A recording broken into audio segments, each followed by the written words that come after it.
ಜನಕ ಮಹಾರಾಜನಿಂದ ಅಯೋಧ್ಯೆಗೆ ಕಳುಹಿಸಲ್ಪಟ್ಟಂತಹ ಸಚಿವರು ಮತ್ತು ರಾಜಭಟರು ಬಹುದೂರದ ಪ್ರಯಾಣದಿಂದಾಗಿ ಕುದುರೆಗಳು ಬಹಳ ಬಳಲಿದ್ದ ಕಾರಣ ಮಾರ್ಗದಲ್ಲಿ 3 ರಾತ್ರಿಗಳು ತಂಗಿದ್ದು 4ನೆಯ ದಿನ ಅಯೋಧ್ಯೆಯನ್ನು ಸೇರುತ್ತಾರೆ.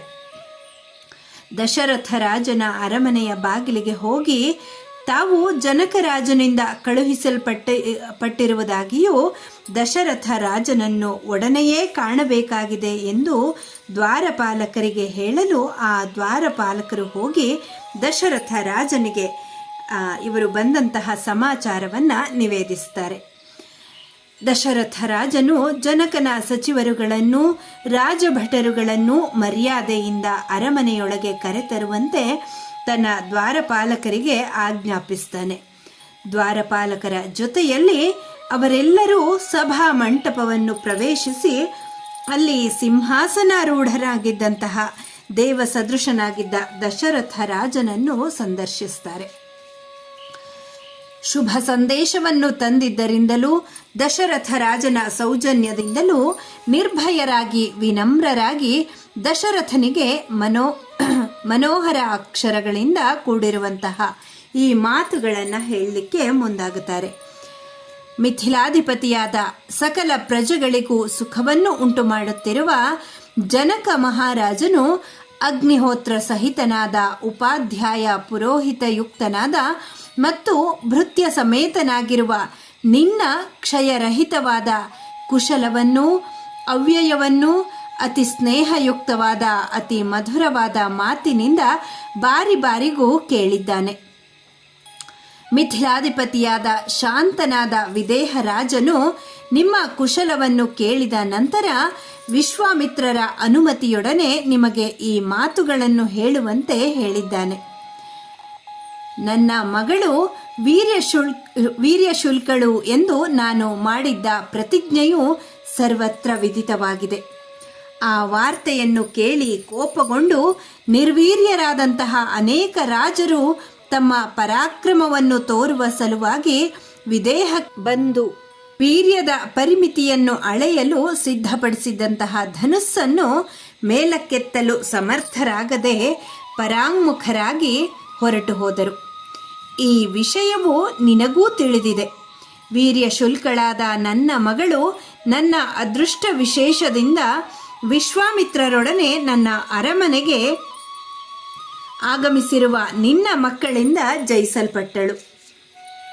ಇತರರಿಂದ ಎತ್ತಿ ಹಿಡಿಯಲೂ ಸಾಧ್ಯವಾಗದಿದ್ದ ದಿವ್ಯವಾದ ಶೈವ ಧನುಸ್ಸನ್ನು ತುಂಬಿದ ಸಭೆಯಲ್ಲಿ ಮಹಾತ್ಮನಾದ ನಿನ್ನ ಜ್ಯೇಷ್ಠ ಪುತ್ರನಾದಂತಹ ರಾಮನು ಭಗ್ನಗೊಳಿಸಿದನು. ಧನುರ್ಭಂಜನ ಮಾಡಿ ಅತಿಶಯ ವೀರ್ಯವನ್ನು ತೋರಿಸಿರುವ ಮಹಾತ್ಮನಾದ ಶ್ರೀರಾಮನಿಗೆ ವೀರ್ಯಶುಲ್ಕಳಾದ ಸೀತೆಯನ್ನು ಕೊಟ್ಟು ಮದುವೆ ಮಾಡಬೇಕಾಗಿದೆ. ಹಿಂದೆ ನಾನು ಮಾಡಿದ್ದ ಪ್ರತಿಜ್ಞೆಯನ್ನು ಪೂರ್ಣಗೊಳಿಸಲು ಬಯಸಿದ್ದೇನೆ. ಈ ವಿವಾಹ ಸಂಬಂಧಕ್ಕೆ ನೀನು ಸಮ್ಮತಿಸುವುದು ಯೋಗ್ಯವಾಗಿದೆ. ಉಪಾಧ್ಯಾಯ ಸಮೇತನಾಗಿ ಪುರೋಹಿತನನ್ನು ಮುಂದೆ ಮಾಡಿಕೊಂಡು ಒಡನೆಯೇ ಆಗಮಿಸುವವನಾಗು. ವಿಜಯಿಗಳಾದ ರಾಮ ಲಕ್ಷ್ಮಣರನ್ನು ನೀನು ಇಲ್ಲಿ ನೋಡಬಹುದು. ನಿನಗೆ ಮಂಗಳವಾಗಲಿ. ಇಲ್ಲಿಗೆ ಆಗಮಿಸಿ ನನ್ನ ಪ್ರತಿಜ್ಞೆಯನ್ನು ಪೂರ್ಣಗೊಳಿಸುವಂತಹ ಕೃಪೆಯನ್ನು ಮಾಡು. ನಿನ್ನ ಮಕ್ಕಳಿಬ್ಬರ ಕಲ್ಯಾಣದಿಂದ ಉಂಟಾಗುವ ಆನಂದವನ್ನು ನೀನು ಪಡೆಯುತ್ತಿ.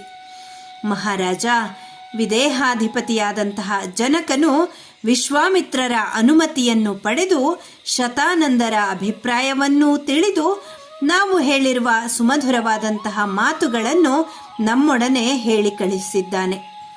ಜನಕರಾಜನ ದೂತರು ಹೇಳಿದಂತಹ ಮಾತುಗಳನ್ನು ಕೇಳಿ ದಶರಥನು ಪರಮ ಸಂತುಷ್ಟನಾಗಿ ವಸಿಷ್ಠ ವಾಮದೇವರನ್ನು, ಮಂತ್ರಿ ಅಮಾತ್ಯರುಗಳನ್ನು ಮತ್ತು ಸಭಾಮಂದಿರದಲ್ಲಿದ್ದಂತಹ ಇತರರನ್ನು ಉದ್ದೇಶಿಸಿ ಹೇಳಿದ. ಪೂಜ್ಯರೇ, ಜನಕರಾಜನ ದೂತರು ವಿಜ್ಞಾಪಿಸಿಕೊಂಡ ಹಾಗೆಯೇ ವಿಶ್ವಾಮಿತ್ರರಿಂದ ಸುರಕ್ಷಿತನಾದ ಕೌಸಲ್ಯೆಯ ಆನಂದವನ್ನು ಹೆಚ್ಚಿಸುವ ರಾಮನು ತನ್ನ ಅನುಜನಾದ ಲಕ್ಷ್ಮಣನೊಡನೆ ಮಿಥಿಲಾ ಪಟ್ಟಣದಲ್ಲಿ ವಾಸ ಮಾಡುತ್ತಿದ್ದಾನೆ. ಮಹಾತ್ಮನಾದ ಶಿವ ಧನುರ್ಭಂಗ ಮಾಡಿದ ರಾಮನ ಮಹಾಪರಾಕ್ರಮವನ್ನು ಕಂಡು ಜನಕರಾಜನು ತನ್ನ ಮಗಳಾದ ಸೀತಾದೇವಿಯನ್ನು ರಾಮನಿಗೆ ಪ್ರದಾನ ಮಾಡಲು ಆಶಿಸಿದ್ದಾನೆ.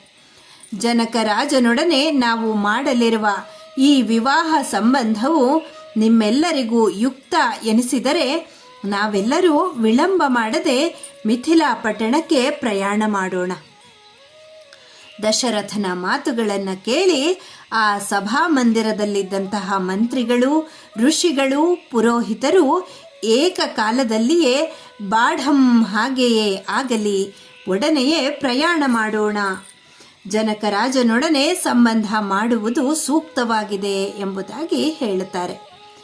ಅವರ ಉತ್ತರವನ್ನು ಕೇಳಿದಂತಹ ದಶರಥನು ಹಿರಿಹಿಗ್ಗುತ್ತಾನೆ. ಮರುದಿನವೇ ಪ್ರಯಾಣ ಎಂದು ಮಂತ್ರಿಗಳಿಗೆ ಪ್ರಯಾಣದ ದಿನವನ್ನೂ ಗೊತ್ತು ಮಾಡಿ ಹೇಳಿದ. ಜನಕರಾಜನಿಂದ ಕಳುಹಿಸಲ್ಪಟ್ಟಿದ್ದ ಸಕಲ ಸದ್ಗುಣ ಪರಿಪೂರ್ಣರಾದ ಮಂತ್ರಿಗಳು ಮತ್ತು ದೂತರು ರಾಜಸಭೆಯಲ್ಲಾದ ನಿರ್ಣಯವನ್ನು ಕೇಳಿ ಪರಮ ಸಂತುಷ್ಟರಾದರು ಮತ್ತು ದಶರಥ ರಾಜನಿಂದ ಸತ್ಕೃತರಾಗಿ ಆ ರಾತ್ರಿಯನ್ನು ಕಳೆದರು.